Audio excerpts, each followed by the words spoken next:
Guys, welcome back. If you're new to the channel, thanks for stopping by. So today we have a new project, new vehicle to work on, and I will be showing you this tool that I built. Without it, this repair would have been much harder to do, and it would have taken me way longer to do it. So check it out. Hope you like it. Okay guys, next project, 2009 Civic. I picked this thing up at an auction some time ago. Yeah, so pretty much the damage that this thing sustained was some suspension damage.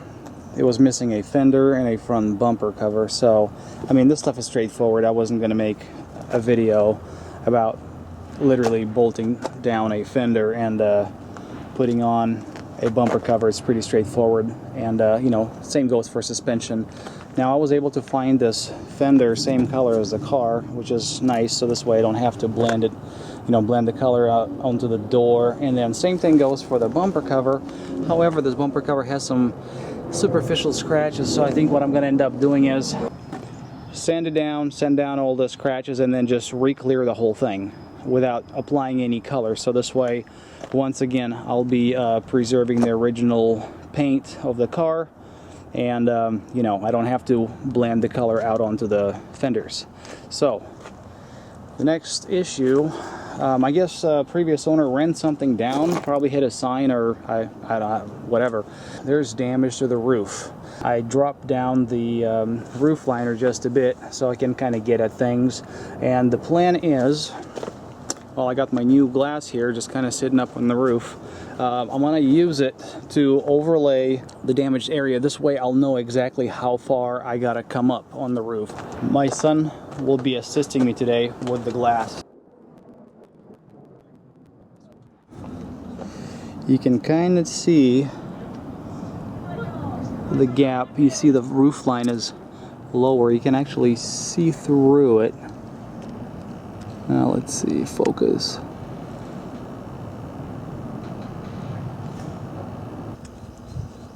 I mean, it's close, but obviously not close enough. Because right here, the glass is sitting below the roof. And then right here, it's actually sitting above.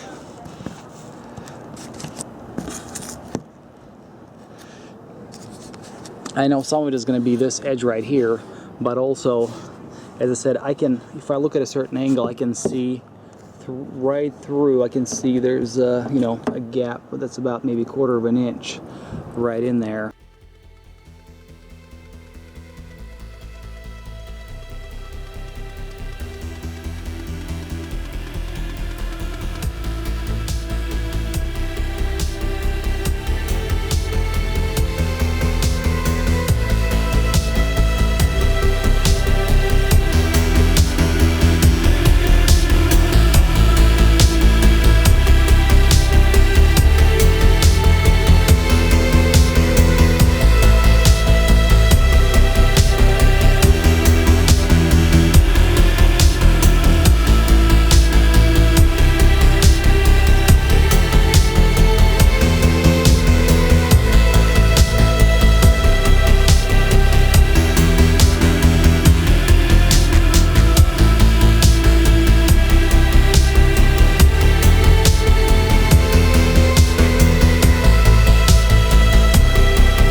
Okay, so after using the bridge to bring up the roof line, this is where we're at.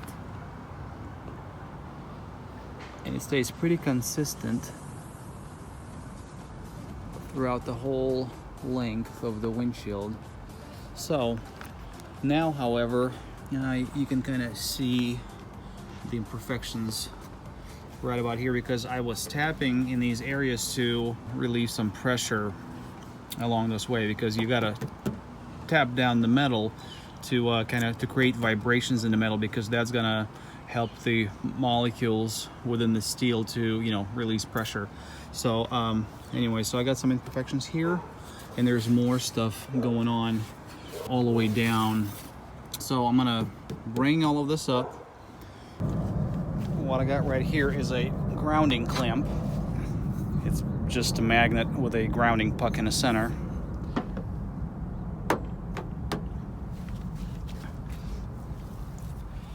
And this is what I use to make the actual pull with. Yeah, my low spots are, it's right through here. So I just go to town.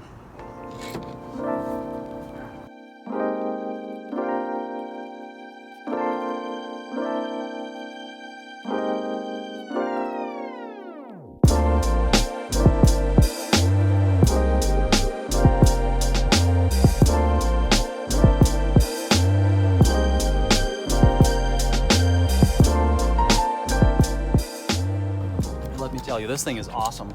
I used to use just a good old stud gun, where you put one nail in and make a pull, and then you gotta bust the nail off.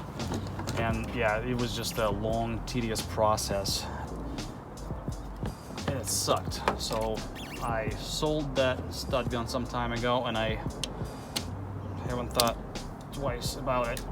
I don't miss it. This thing is just a kick-ass. The time that it would have taken me to just weld one nail on, one stud, and do a pull and then bust it off, I could pretty much rework an entire area in a time it would just take me to do just that one spot.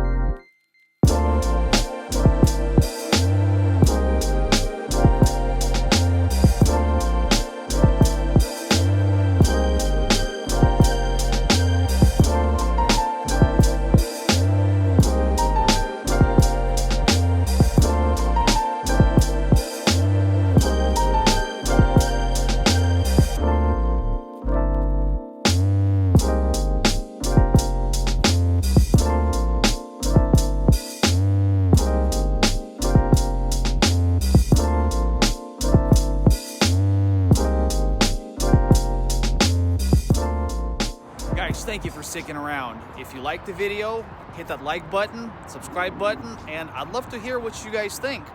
Do you like my content? Is there anything that you'd like me to do differently? Please let me know in the comments below, and we'll see you later.